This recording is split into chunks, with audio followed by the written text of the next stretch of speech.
The Forgotten House on Elmwood. Chapter 1. Moving home.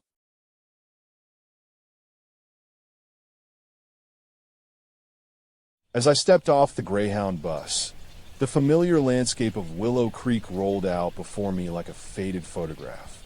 The crumbling downtown buildings, the worn storefronts, and the imposing oak trees lining Main Street that had stood silent witness to my childhood. After 4 years away chasing dreams in the city, I found myself back where it all began, clutching a suitcase as if holding on to hope itself. My plan was to find solace here, to rekindle old friendships and make a fresh start after college graduation. But now, faced with the harsh realities of unemployment and dwindling prospects, my options were as limited as the town's job market. The once vibrant dreams seemed to fade into the shadows cast by the rusting water tower looming overhead. My parents had long since moved out, leaving the old Victorian on Elmwood Street vacant for years. It was more than a house. It held memories of laughter and tears, of birthday parties and late-at-night talks.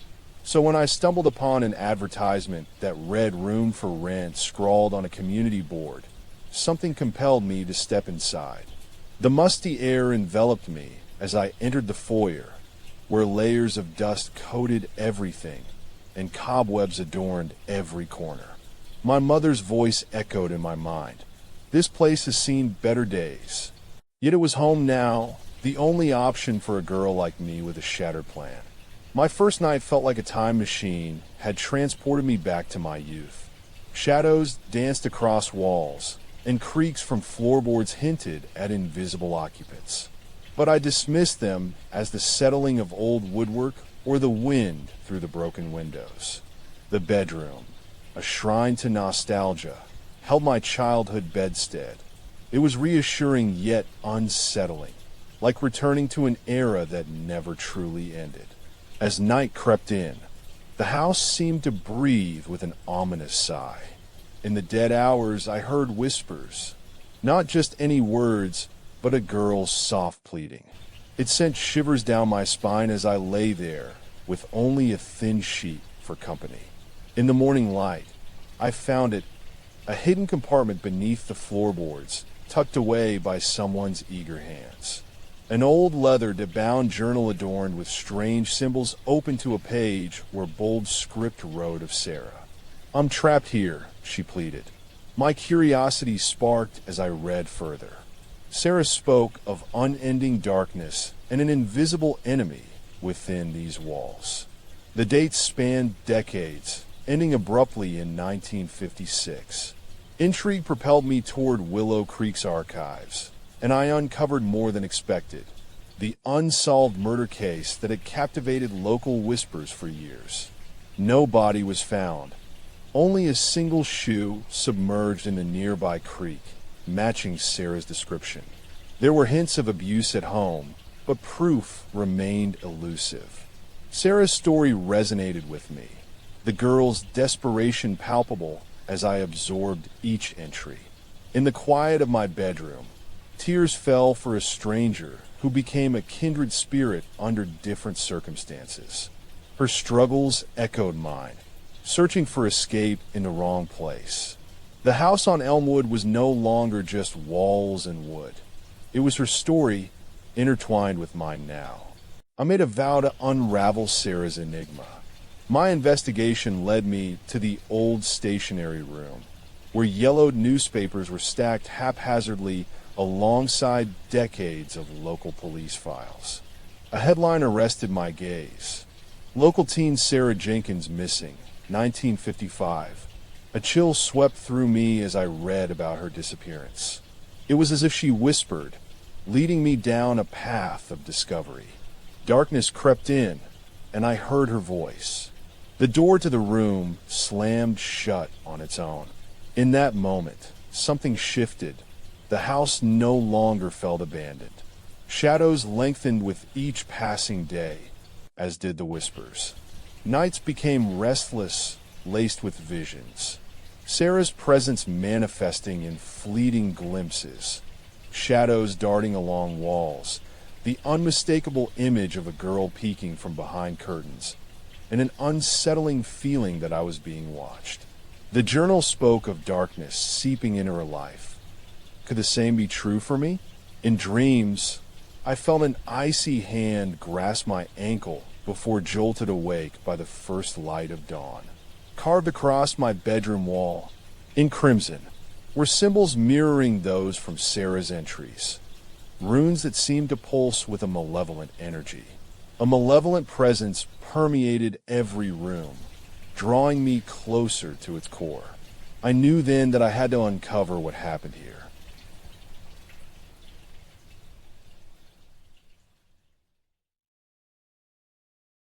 Chapter 2. Sarah's Story.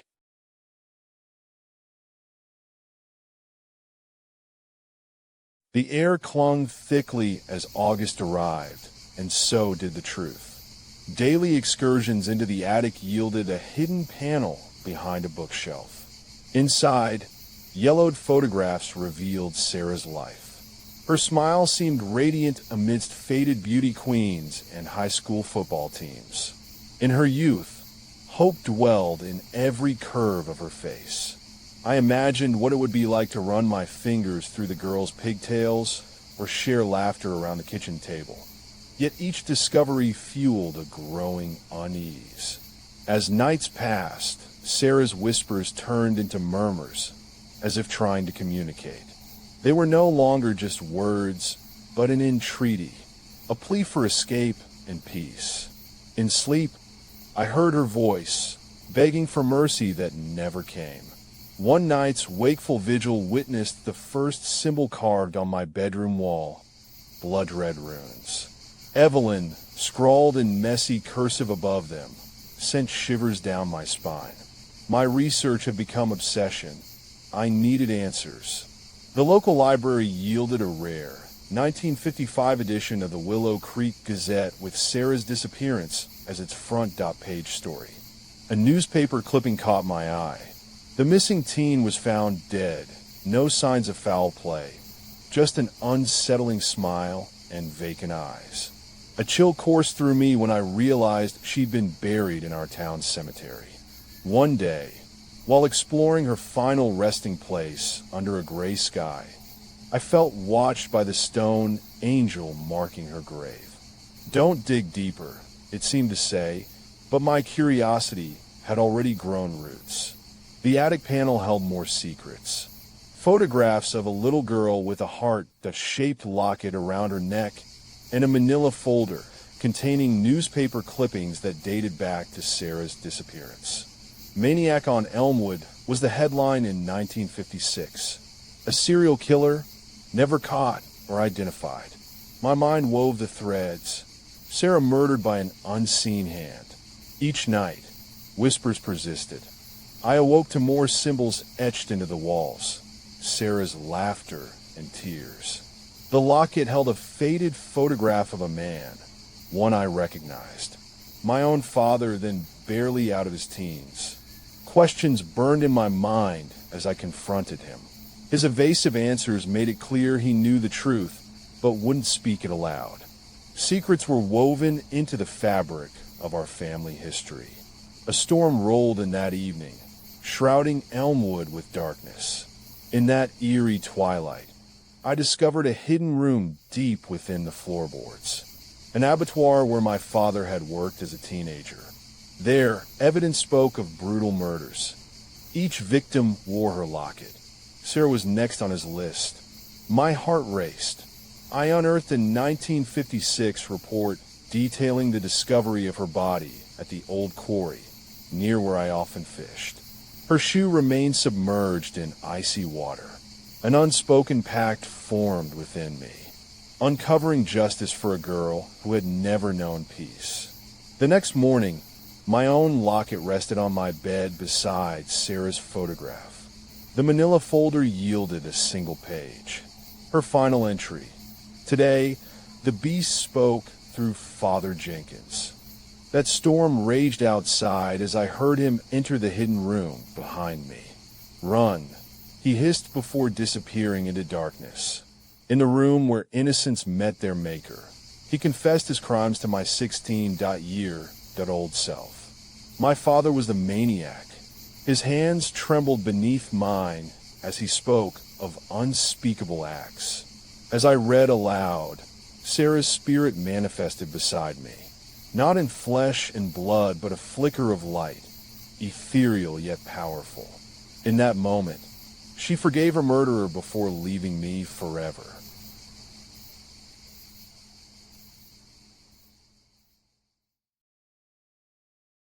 Chapter 3. The Dark Truth.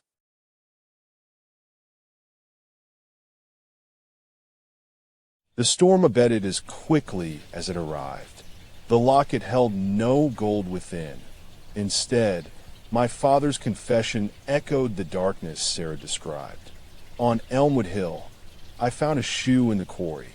Sarah Jenkins. Embers of justice ignited inside me. My inheritance wasn't merely an old house, but her legacy. With newfound courage, I confronted Father Jenkins, reliving a horror he'd hidden for decades. His eyes betrayed him as he revealed his crimes. The town's silence protected him. They buried our secret with him when he passed. I vowed to write history. At the stationery room's desk, the locket opened, releasing Sarah into her eternal peace. Her smile was not just in photographs, but now alive. The last entry, penned by a frantic girl on Elmwood Hill. "I'll find you, Father." My hands held my father's confession as a breeze swept in, an omen or messenger from beyond. I vowed to unearth the truth. I stood before Sarah's grave with the final chapter of her story, a legacy of sorrow and pain. It was time to speak aloud the horrors within these walls. The wind picked up. Leaves danced on Elmwood Hill like restless spirits. As I spoke, a sudden gust carried away my words. Whispers turned to screams that night, echoing back at me from the darkness within. Sarah's spirit found solace as her truth broke free, and so did mine. No more silence in Willow Creek. With conviction, I'd ensure justice for her murder. The maniac was dead, but not silenced. His secret was now mine to carry. The house, no longer a prison, felt like a sanctuary. In the morning, Sarah's runes painted across my bedroom walls were gone. A legacy of blood ended where it began. Within these stone walls, it was time to shatter decades-long silence and speak for her. A single shoe lay at the quarry's edge as I stood on Elmwood Hill, the wind a testament to Sarah's release from this place and its darkness. It was time to face what dwelled in that room where Father Jenkins hid his crimes. I read aloud, bearing witness, and with each word, light crept under the door, her spirit finding peace at last. With trembling hands, I closed the book. As sunlight touched my shoulders, it faded. The legacy of Elmwood had become a beacon against injustice, but there was more to uncover. An unearthed photograph showed Father Jenkins in uniform. He wasn't the maniac, just an unwitting participant in his crimes. The true monster remained at large, and I vowed to find him. Sarah's legacy could be freedom from her torment. I stood before my father's grave. "The truth matters," my voice said above a rustling wind. My mother sat on the porch when I returned home, tears spilling down her face. She protected our family for so long.